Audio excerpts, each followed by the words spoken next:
Hi, my name is Monty Mills. I'm here for the Sounds of Social Justice event on behalf of the National Museum of African American Music. A lot of great people will be in the building tonight. We're going to have tons of fun, so I hope that you're ready.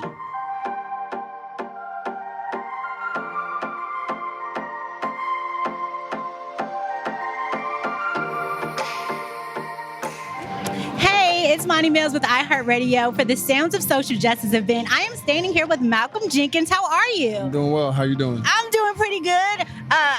Big shoes that you have. I mean, 2-time Super Bowl champion, 3-time Pro Bowl safety with the Philadelphia Eagles, and then you're also the co-founder of the Players Coalition. For those who may not know, tell us a little bit about that. So the Players Coalition is a group of professional football players around the league that really came together to have one collective voice as we fight for social justice. And so we created a 501c3 charity, so we were able to raise funds and give them to grassroots organizations that are doing great work that need some support.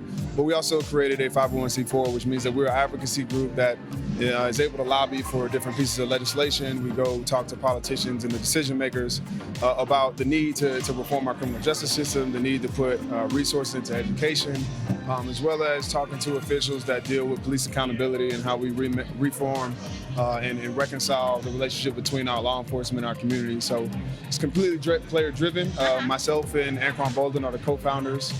We have 12 board members of current and former athletes that, talk about how we support these issues. Awesome. That is great. I really love that. Now, what made you decide to be a part and participate in tonight's Sound of Social Justice event? Well, I was invited to come, and when we heard about the museum and everything that they're doing, it's important to be able to have places like this in which you get to celebrate your own history and the contribution that African Americans have made to music, and talk about how sports and entertainment oftentimes intersect with activism and the history of that. So it's an honor for me to be here with a great panel and for a great cause. Definitely. We're so excited to have you here. Looking forward to hearing the panel later. And yeah, we're going to have lots of fun. Thanks so much, Malcolm.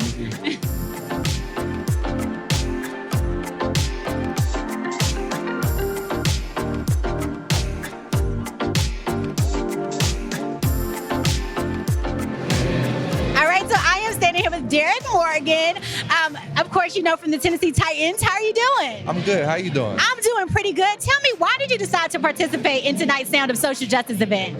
I just thought it was a great opportunity to be a part of something big that's going on in Nashville, the history of African American music in terms of American music and what the museum's representing. I wanted to be a part of that. Yeah, definitely dope. I would, I'm so honored to be here as well. Right. When you think of African American music, what's the first thing that comes to mind? Any particular artist or sound? Soul.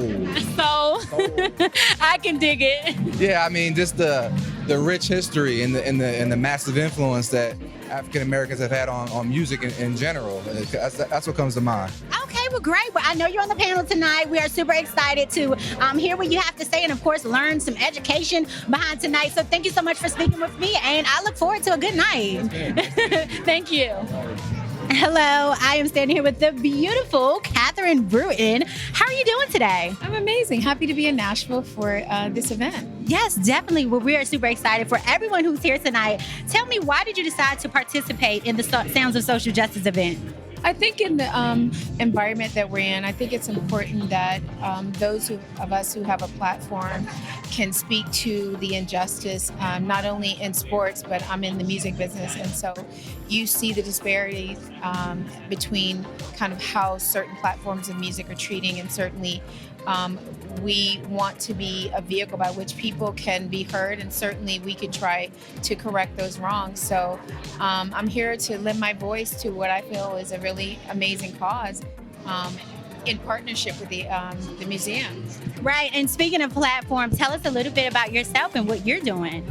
I run the R&B hip hop department for BMI, but I'm also a philanthropist. I have a facility in Charlotte and about to launch a second facility in Atlanta that provides tutorial services, after school programs, as well as a free summer camp for 8 weeks for underserved children. So with everything we get paid to do, I think we should also take that energy and apply it towards something as a give back to our communities. And so that's been a major heartline for me. And, again, when you can show up and do things like this that help our community in any capacity, I'm always game.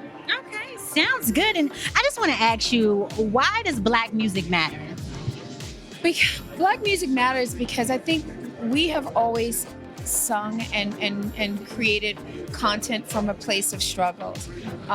When you look at some of the forefathers, the James Browns and the Etta James, they were curating and creating content that came from real places, the struggles. And so much of our music is always going to be emulated, and I say emulated because we are the four founders, because we come from a place of pain and because we have stood on the shoulders of those who've come before us. So you look at hip hop, the narrative is always about their struggle and overcoming their struggle in many places. So that's why I think Black music is important. And on the 2 weeks from Nipsey Hussle's death, untimely death, devastating, a BMI affiliate, his death has not been in vain because I think he's ignited this giant that was in all of us to say we all have to do more. And so, as tragic as it is, I'm so encouraged by all of these amazing initiatives we're seeing in our community to help kids understand that gun violence is not okay, and you can't silence all of us. We will continue one by one using our voice to say we will see change. Yes, I agree. Well, thank you so much for speaking with me. I look forward to a fun-filled night tonight, and we're going to go have some fun. Thank you. Thank you so much. You're welcome.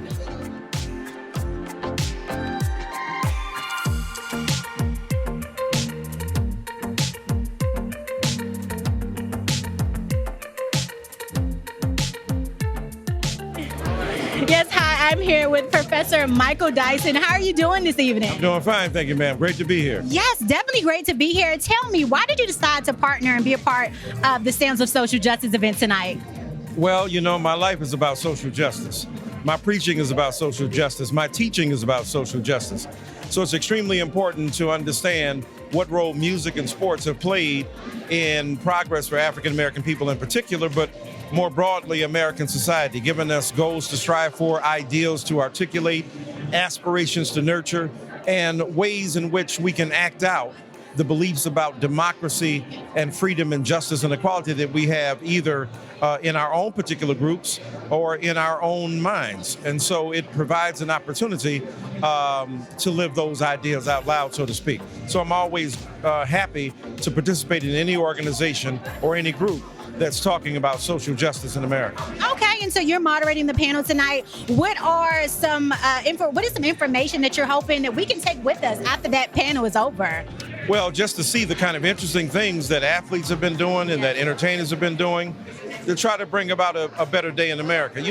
We jump on athletes, we jump on entertainers, they ain't doing nothing. What are they concerned about? They're not much invested in how we can transform the world. And yet we'll see tonight with very clear examples from both athletics and from artists that there's a tremendous investment in making sure that our communities are enhanced, that African American interests are put forth, and that people take a variety of pathways to a progressive future for this country.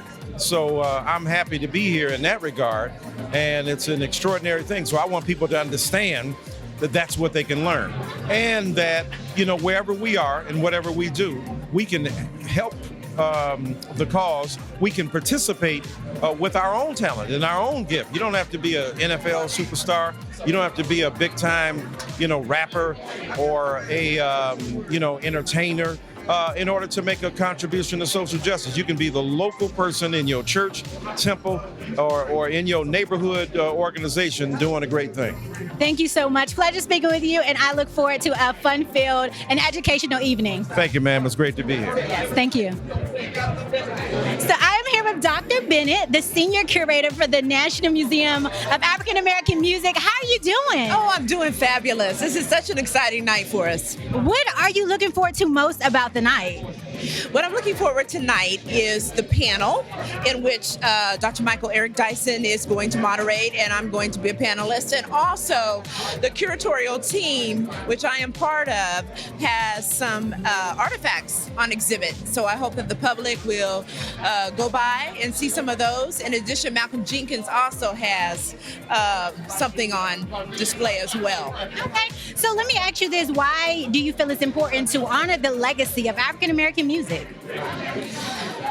The legacy of African American music has not been told. It has not been told in Nashville, and it hasn't been told the way we're going to tell it.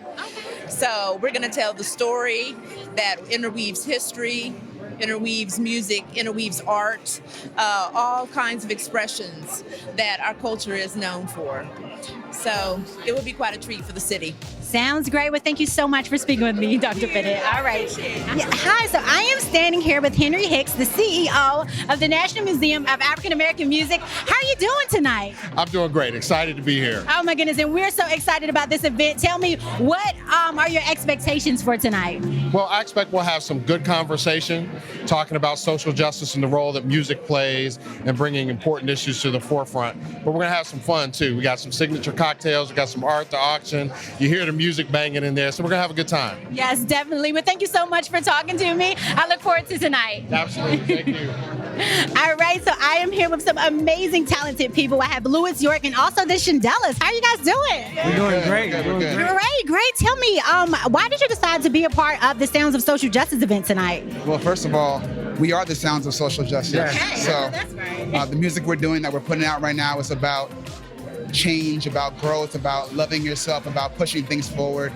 And these beautiful ladies are performing tonight. That's right. I'm so excited. Can't wait to see. Yes. So this kind of event, and then of course the museum, we support everything they do. They've been supportive with us from the beginning. So we had to be here. It's in our hometown, Nashville. And these ladies are going to show us what Nashville's about. Well, I love it. Like I said, I cannot wait to see. Tell me, why does Black music matter? Black music matters is because it's the original music. All music stems from Black music. Everything that we hear, from rock to pop to jazz to country, it all comes from Black music. It always comes from the church.